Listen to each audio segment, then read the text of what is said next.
Hello everyone. मैं आज आपको मेमोरी इम्प्रूव करने का कुछ टिप्स बताऊंगा। उन टिप्स को फॉलो करके आप किसी भी एग्ज़ाम को क्रैक कर सकते हैं। मैं दावा करता हूं कि इस वीडियो को देखने और सुनने के बाद आप हमारे चैनल को सब्सक्राइब जरूर करेंगे और साथ ही आप इस वीडियो को शेयर भी करेंगे। तो उन टिप्स में से जो हमारा पहला टिप्स है वो है हमारा रीड रीड रीड, यानी पढ़ो पढ़ो और पढ़ो।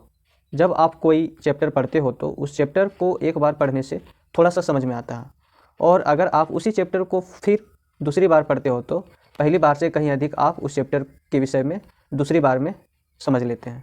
और अगर वही चैप्टर आप तीसरी चौथी बार पढ़ते हैं तो लगभग उस चैप्टर की सारी जानकारी आपके पास आ जाती है। और जब आप उस चैप्टर को पूरे अच्छे तरीके से समझ लेते हैं तो आपको उस चैप्टर का एक शॉर्ट नोट्स तैयार करना चाहिए। शॉर्ट नोट्स यानी कि जो आपने उस चैप्टर के बारे में पढ़ा है उसका एक समरी आपको तैयार करना है, और जो वो समरी रहेगा वो आपके वर्ड में होनी चाहिए। ठीक है। दूसरा हमारा लिसन टू ऑडियो।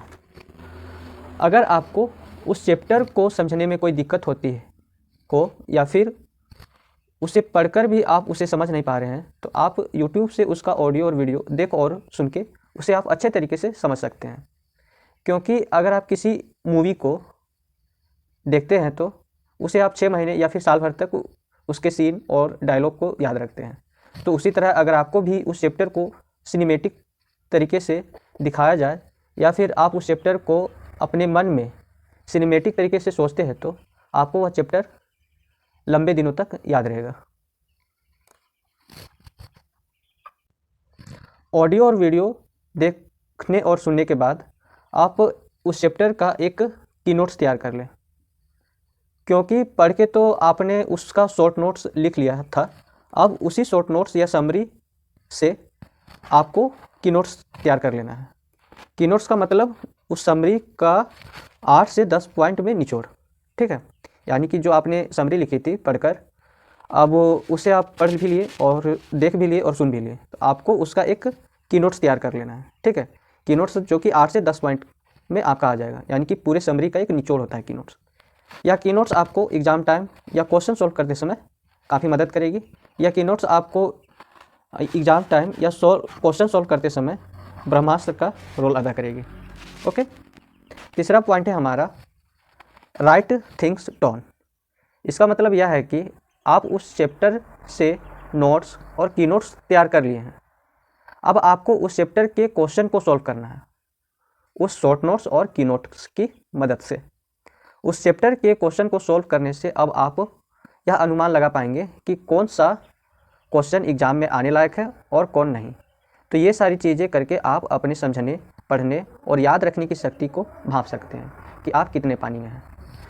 चौथा हमारा टॉक आउट लाउड। आप है सो उस चैप्टर को पढ़ लिए, उसका ऑडियो और वीडियो देख और सुन लिए, उसका क्वेश्चन भी सॉल्व कर लिए। अब है सो मैं कहूँ कि उस चैप्टर को आपको अपने क्लास में समझाना है। तो इस चीज़ को करने में अच्छों की बोलती बंद हो जाती है। तो इस चीज़ को दूर करने के लिए आप अपने दोस्त को उस चैप्टर के बारे में समझाएं, और आपके समझाने से आपका जो दोस्त है वह उस चैप्टर को समझकर क्लियर हो जाए और वह आपसे कहे कि भाई ये जो तुमने समझाया है वैसा मुझे कोई नहीं समझा सकता। तो आप उस समय अपने आप को मोटिवेट फील करेंगे, साथ ही आप अपने दोस्त के नज़र में और अच्छे हो जाएंगे। वैसे मैं बताना चाहूँगा कि आपका दोस्त आपको पहले जैसा ट्रीट करता होगा वैसा ही आपको हमेशा करेगा, और वही दोस्ती होती है।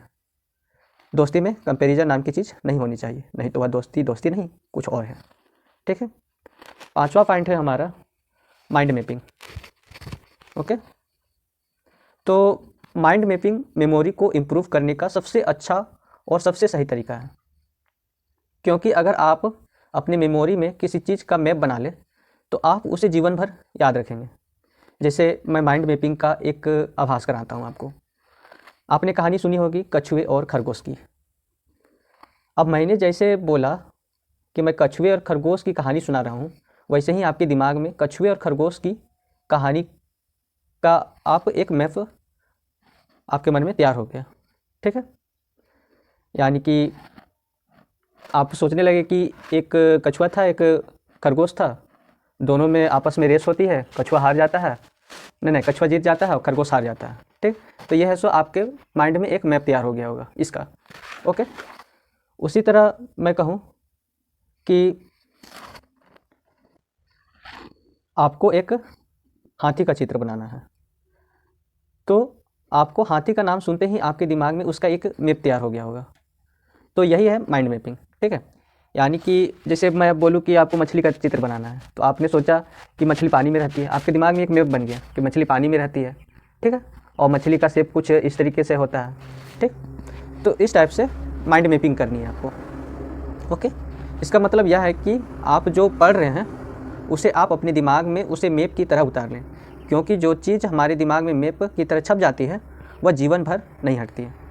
ठीक है, नेक्स्ट है हमारा टेस्ट योरसेल्फ। जिस चैप्टर को पढ़कर आपने कंप्लीट कर ली है, अब बारी है उस चैप्टर की एग्ज़ाम लेने की। ओके, अब आप क्या कीजिए कि आप पिछले 10 साल के एग्ज़ाम पेपर्स को उठाकर उससे उस चैप्टर के क्वेश्चन को लेकर आप अपने आप को जांचिए कि आप कितने औकात में हैं। क्वेश्चन पेपर को सॉल्व करने से आपको उस एग्ज़ाम की स्ट्रक्चर और एग्ज़ाम फॉर्मेट का पता चल जाएगा कि आप कि एग्ज़ाम में किस लेवल का और किस फॉर्मेट में क्वेश्चन को सेट किया जाता है। ओके, नेक्स्ट है हमारा प्रैक्टिस।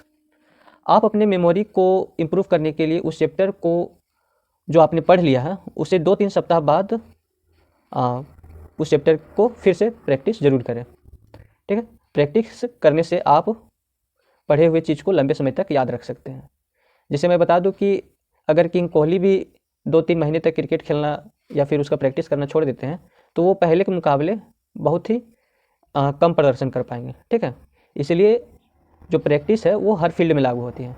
ओके, और लास्ट है हमारा ईट प्रॉपरली। ठीक है, तो जिस तरह गाड़ी को चलने के लिए पेट्रोल और डीजल की आवश्यकता होती है, उसी तरह मानव शरीर को भी मजबूत और फिट रखने के लिए अच्छे खाद्य पदार्थों की आवश्यकता होती है।